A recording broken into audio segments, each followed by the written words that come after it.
Hello मेरे प्यारे बच्चों, welcome to our channel. Discuss कर रहे हैं हम लोग इलेक्ट्रोकेमिस्ट्री को, क्लास 12 का बहुत ही इंटरेस्टिंग चैप्टर है ये। और आज हमारी बारी है डिस्कस करने की फैराडेज लॉ ऑफ इलेक्ट्रोलिसिस को। इलेक्ट्रोलिटिक सेल्स क्या होते हैं हम लोग बात कर चुके हैं। इलेक्ट्रोलिटिक सेल्स में डिपॉजिट होता है कैथोड पे, एनोड पे जो भी सब्सटेंस, ये भी डिस्कस कर चुके हैं हम। लेकिन जो फेराडे थे ना, उन्होंने इसके क्वांटिटेटिव एस्पेक्ट की बात करी। क्वांटिटेटिव एस्पेक्ट मतलब कितना सब्सटेंस डिपॉजिट होगा, कितनी देर करंट पास होगा, तब मतलब टाइम भी, वेट ऑफ सब्सटेंस डिपॉजिटेड भी, और कितना चार्ज उधर जा रहा है उस पे, सारी चीजों पे डिपेंड करते हुए इसको क्वांटिटेटिव एस्पेक्ट दिया गया। फेराडे के सम्मान में चार्ज की एक यूनिट भी दी गई। वो किसके लिए है? 1 मोल ऑफ इलेक्ट्रॉन्स पे जितना चार्ज होता है ना, उसको 1 फेराडे बोला जाता है। देखो चार्ज की यूनिट होती है क्या? कूलम। तो अगर मैं 1 मोल इलेक्ट्रॉन्स बोलूं तो 6.022 into 10 raise to the power 23 electrons. एक इलेक्ट्रॉन पे कितना चार्ज होता है? एक इलेक्ट्रॉन पे चार्ज होता है 1.6 into 10 raise to the power -19 coulomb, है ना। तो हमारे यहाँ इन दोनों का अगर हम मल्टीप्लाई कर देते हैं तो इसका जो चार्ज आ जाता है वो आ जाता है 9,6 और 485 कूलम तक। ये इस पूरी क्वांटिटी को अगर हम लोग सिंप्लीफाई करना चाहते हैं तो ये क्या हो जाएगा? इसको इक्विवेलेंट ले लेते हैं 96500 कूलम, और इस 96500 कूलम को नाम दिया गया 1 फेराडे। तो charge on 1 mole electrons is 1 Faraday. अगर मैं बोलूं 1 मोल इलेक्ट्रॉन पे चार्ज कितना होता है, तो हम ये कूलम की भाषा में बोले तो 96500 कूलम, या फिर अगर एग्जैक्ट बोले तो 96485 कूलम, और फेराडे बोले तो 1 फेराडे। बहुत अच्छे समझ आ गया, कोई लंबी चौड़ी कहानी नहीं है। तो यहां से हमने शुरुआत करी लॉज ऑफ इलेक्ट्रोलिसिस की, फेराडेज की। इन्होंने 2 लॉज दिए। फर्स्ट लॉ क्या कहता है? कितना मास डिपॉजिट हो रहा है किसी भी मेटल का या जो भी सब्सटेंस हम बना रहे हैं उसका। तो फर्स्ट लॉ क्या कहता है? फर्स्ट लॉ कहता है W is equal to ZIT। बात खत्म, इतना सही है ना। I मतलब करंट, T मतलब टाइम, और Z मतलब, Z को हम कैसे कैलकुलेट करते हैं? इलेक्ट्रोकेमिकल इक्विवेलेंट है ये। Z हो जाएगा मोलर मास ऑफ सब्सटेंस, जिस भी सब्सटेंस का हम कैलकुलेट कर रहे हैं मास डिपॉजिट होना, that will be molar mass of substance divided by जो उसकी वैलेंसी, जितने इलेक्ट्रॉन्स ट्रांसफर हो रहे हैं। अभी मैं करके बताती हूँ।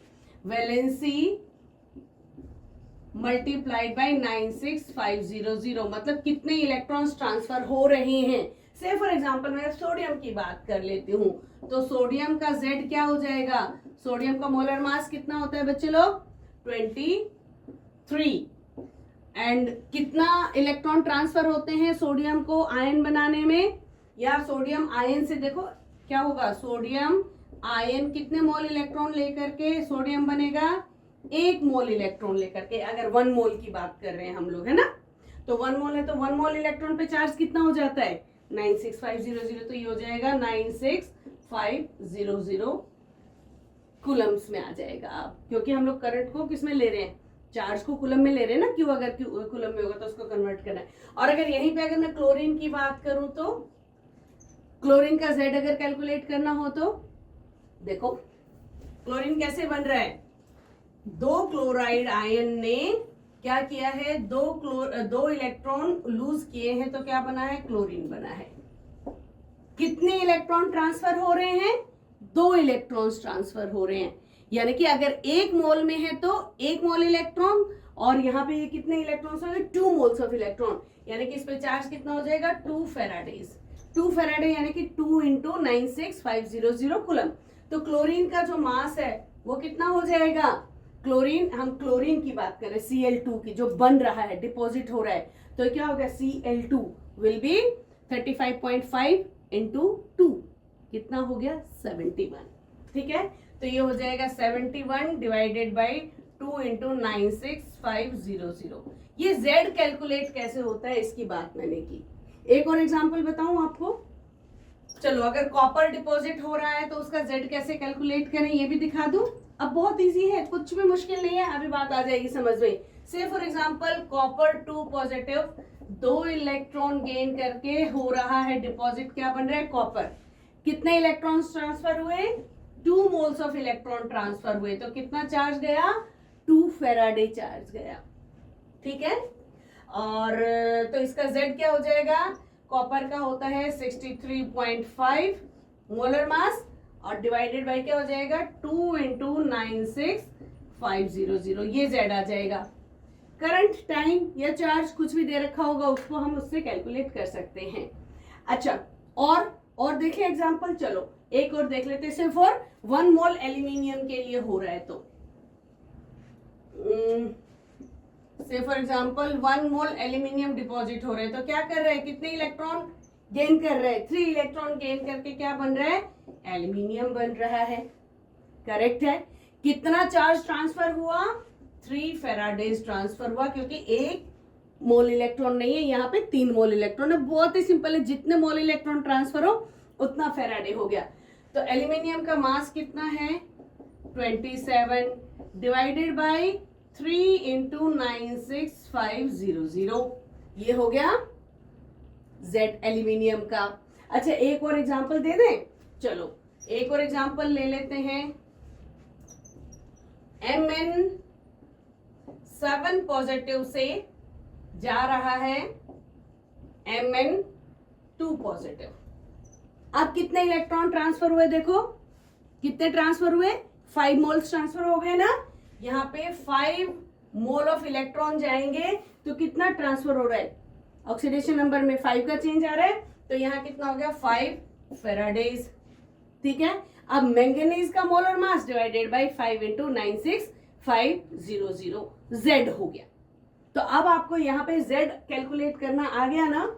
चलो एक और करके बताऊं, मैग्नीशियम का, बस करते चले जाओ कोई दिक्कत नहीं। अगर हम मैग्नीशियम की बात करें तो मैग्नीशियम 2 पॉजिटिव 2 इलेक्ट्रॉन गेन करेगा और क्या बना देगा, मैग्नीशियम बनाएगा।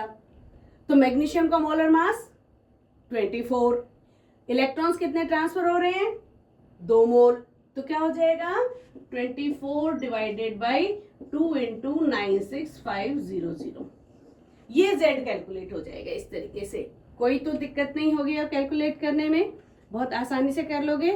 अब इस पे जो भी न्यूमेरिकल आए इजीली सॉल्व कर सकते हो। कई बार तो न्यूमेरिकल ऐसा ही आ जाता है कि कितना फेराडे ट्रांसफर हो रहा है, कितना फेराडे चार्ज लग रहा है इसमें, इसको डिपॉजिट होने में। ये तो साफ साफ नजर है, जितने इलेक्ट्रॉन ट्रांसफर हो रहे हैं उतना फेराडे।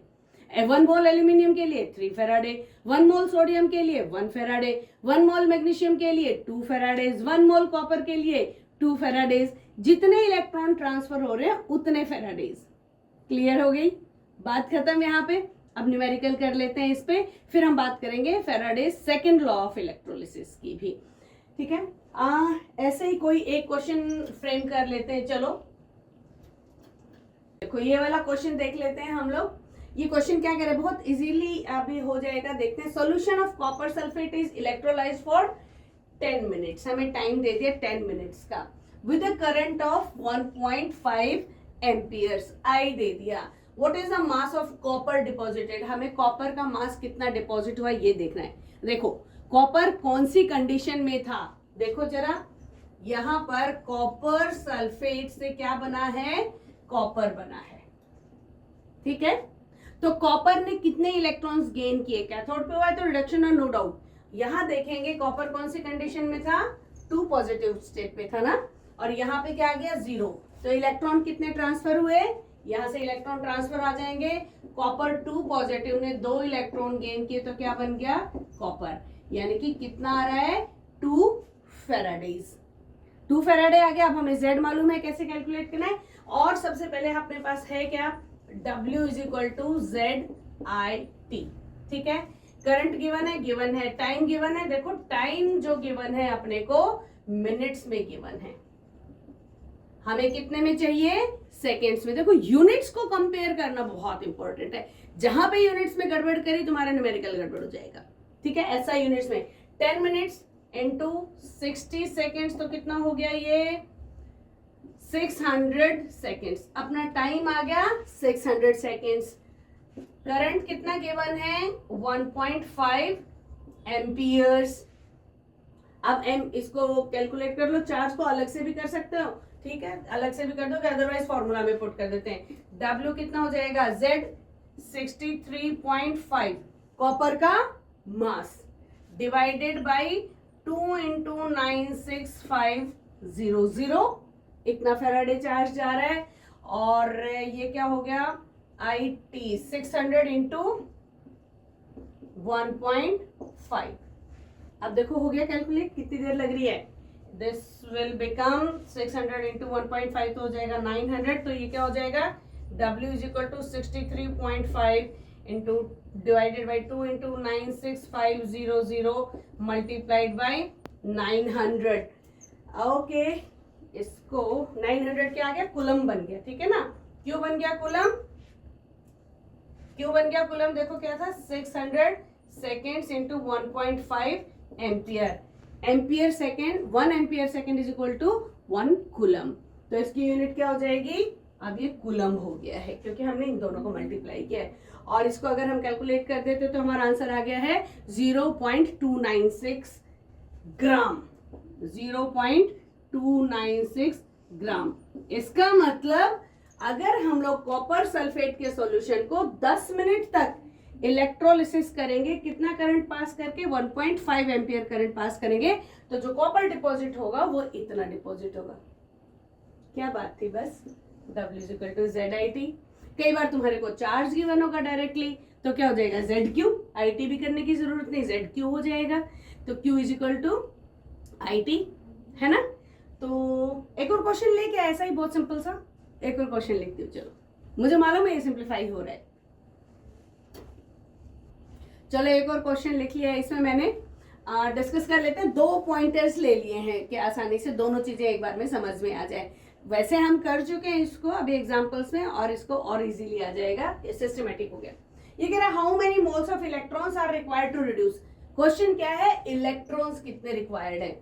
ध्यान देना, अगर इलेक्ट्रॉन पूछे तो इलेक्ट्रॉन का ही जवाब देना है, और अगर फेराडे पूछा है तो जितने इलेक्ट्रॉन हो उसमें फेराडे मल्टीप्लाई कर दो, उतने ही 96500 मल्टीप्लाई कर दो, वो आ जाएगा। तो हम लोग शुरू करते हैं इलेक्ट्रॉन्स को। यहां देखो 1 मोल ऑफ MnO4 नेगेटिव से लेकर के Mn2 पॉजिटिव। बच्चों सबसे इंपॉर्टेंट है ऑक्सीडेशन नंबर की जानकारी होना। ऑक्सीडेशन नंबर नहीं निकाल पाओगे तो क्वेश्चंस को सॉल्व नहीं कर पाओगे, है ना। और क्वेश्चन से याद आया मुझे, डिस्क्रिप्शन में क्या मिलने वाला है याद है ना, 20 MCQs मिलने वाले हैं। इसी टॉपिक के 20 MCQs मिलने वाले हैं, उनको जरूर सॉल्व करना है। डिस्क्रिप्शन वाले MCQs आप लोगों की बहुत हेल्प करने वाले हैं। Let me tell you, answer आए तो जवाब दो, नहीं आए तो पूछो मेरे से कि क्यों आंसर नहीं आया, और मैं आपको हेल्प करूंगी।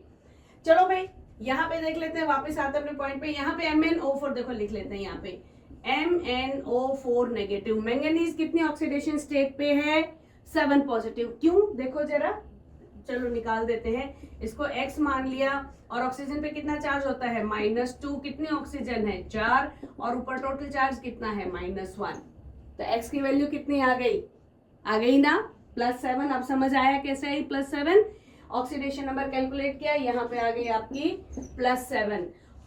+7 से कहाँ जा रही है, ये क्या बोल रहे हैं, कहाँ पहुंचाना है, +2 तक पहुंचाना है। Very nice. तो Mn2 पॉजिटिव तक पहुंचाना है। कितने इलेक्ट्रॉन ट्रांसफर हुए, 5 इलेक्ट्रॉन्स का ट्रांसफर हुआ। बढ़िया, खत्म कहानी। इसने इलेक्ट्रॉन ही पूछे, कितने मोल्स, 5 मोल।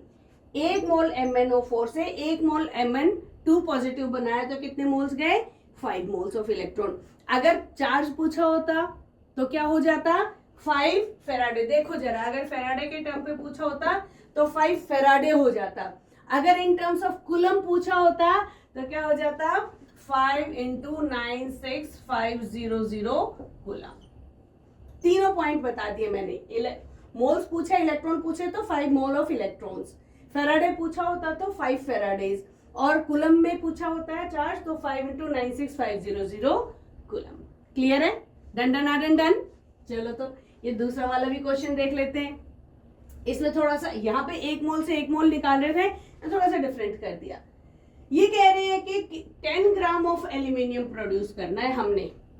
कितना प्रोड्यूस करना है? 10 ग्राम। यूनिटरी मेथड अपना फेवरेट मेथड केमिस्ट्री में यूनिटरी मेथड आना सबसे इंपॉर्टेंट है।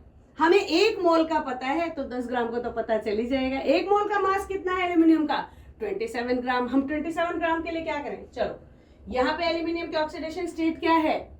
3 पॉजिटिव है ना। ऑक्सीजन की कितनी हो गई? 2 नेगेटिव मल्टीप्लाइड बाई 3 कितना? -6। दोनों मतलब पूरा वो मिला करके 3 2 6 -6 है, और ये 2 है, तो 2x इज इक्वल टू -6 +3। ये हो गया +3। तो एल्यूमिनियम है यहाँ पर +3 पर, और ये कहाँ जा रहा है? एल्यूमिनियम बन रहा है। कितने इलेक्ट्रॉन्स ट्रांसफर होंगे? 3 इलेक्ट्रॉन्स ट्रांसफर होंगे जब एल्यूमिनियम 3 पॉजिटिव से जा रहा है एल्यूमिनियम पे। जब 1 मोल की बात हो रही है, अगर 1 मोल हो रहा है तो 3 इलेक्ट्रॉन हो गए, लेकिन 1 मोल नहीं हो रहा ना यहाँ पे। ये कितना बोल रहा है? 10 ग्राम्स। 1 मोल एल्यूमिनियम का कितना मास होता है? 27 ग्राम, यानी कि 27 ग्राम। इंफॉर्मेशन आ गई हमारे पास। 27 ग्राम से डिपॉजिट 27 ग्राम के लिए कितने इलेक्ट्रॉन चाहिए हमारे को? 3 इलेक्ट्रॉन चाहिए। तो 10 के लिए कितने चाहिए? लो भाई, इसमें क्या बात हो गई। चलो, 27 ग्राम के लिए चाहिए, हमें इंफॉर्मेशन मिल चुकी है 3 इलेक्ट्रॉन्स, 3 मोल ऑफ इलेक्ट्रॉन्स, है ना। 3 इलेक्ट्रॉन ना लिख करके 3 मोल लिख देते हैं हम ऑफ इलेक्ट्रॉन्स। तो 10 ग्राम के लिए कितने चाहिएंगे? Divided by 27 multiplied by 10। Solve कर लो। है क्या मुश्किल? कितना आ जाएगा? 1.11 मोल्स ऑफ इलेक्ट्रॉन की जरूरत हो जाएगी। इसको जब हम कैलकुलेट करेंगे तो क्या हो जाएगा? 1.11 मोल्स ऑफ इलेक्ट्रॉन। अगर इलेक्ट्रॉन बोला है तो, अगर फेराडे बोला तो फेराडे इतने फेराडेज, अगर कूलम में बोला तो इसको मल्टीप्लाई कर देंगे किससे? 96500 कूलम से। That's really very simple. Faraday's law of electrolysis जो है ना, इसी तरीके से अब देखो, मैंने सारे तरीके से आपको सॉल्व कर दिया। क्वेश्चन ये भी हो सकता है 1 मोल को कराने में कितना चाहिए, ये भी हो सकता है इतने ग्राम में कितना आएगा, तो यूनिटरी मेथड यूज करेंगे। हो सकता है कि कितनी देर में W = ZIT, वो वाला भी हम लोगों ने कर लिया। अब हम सेकेंड लॉ ऑफ इलेक्ट्रोलिसिस की बात कर लेते हैं। सेकेंड लॉ क्या कहता है? सेकेंड लॉ कहता है कि अगर 2 से ज्यादा सेल्स आपस में कनेक्टेड हो सीरीज में, तो उनका मास कैसे एक दूसरे से रिलेट करेगा। या 2 जुड़े हुए या 3 जुड़े हुए, अगर सीरीज में जुड़े हुए सेल्स, तो उनको वो कैसे एक दूसरे से रिलेट करेंगे, वो कहता है Faraday's second law of electrolysis. इसको इरेज करते हैं, फिर इसको भी समझ लेते हैं। अभी जैसे हमने डिस्कस कर ही लिया कि अगर 2 इलेक्ट्रोलिटिक सेल्स को सीरीज में कनेक्ट कर दिया, तो वो दोनों एक दूसरे से उनका मास और इक्विवेलेंट मास कैसे रिलेट करेगा, देखते हैं। देखो, सीरीज में जुड़ेंगे 2 इलेक्ट्रोलिटिक सेल, तो ये कुछ इस तरह से जुड़ जाएंगे। मान लो एक में इलेक्ट्रोलिसिस हो रहा है कॉपर का, और एक में इलेक्ट्रोलिसिस हो रहा है सोडियम का। से फॉर एग्जांपल हम ऐसे ही ले लेते हैं, ठीक है। तो भैया 2 आपके यहाँ पर, इनको हम लोगों ने कनेक्ट कर दिया, सीरीज में जोड़ रहे हैं हम, ठीक है। ये सीरीज में कनेक्टेड है एक दूसरे से। अब इनका मास एक दूसरे पे डिपॉजिट होगा, कैसे रिलेट करेगा? इनके इक्विवेलेंट मास से। सेकेंड लॉ ऑफ इलेक्ट्रोलिसिस क्या कहता है? W1/W2 = E1/E2। ये सेकेंड लॉ ऑफ फैराडे है इलेक्ट्रोलिसिस का। W1/W2 में से कोई एक आपको गारंटेड गिवन होगा, तभी आप दूसरे वाले का निकाल सकते हो सकता है कोई बोले कि कॉपर का मास इतना डिपॉजिट हो रहा है, तो बताओ सोडियम का कितना होगा। अब ये E1 और E2 कैसे कैलकुलेट होगा? ये इक्विवेलेंट मास है, कुछ सोचना ही नहीं है। Molar mass divided by number of electrons transferred. यहां अगर इसकी बात करें, अगर हम कॉपर का E निकालते हैं, तो ये क्या हो जाएगा? 63.5 डिवाइडेड बाई 2 कॉपर के लिए। और अगर हम सोडियम की बात करें तो सोडियम की बात करेंगे तो हो जाएगा 23/1। Very simple.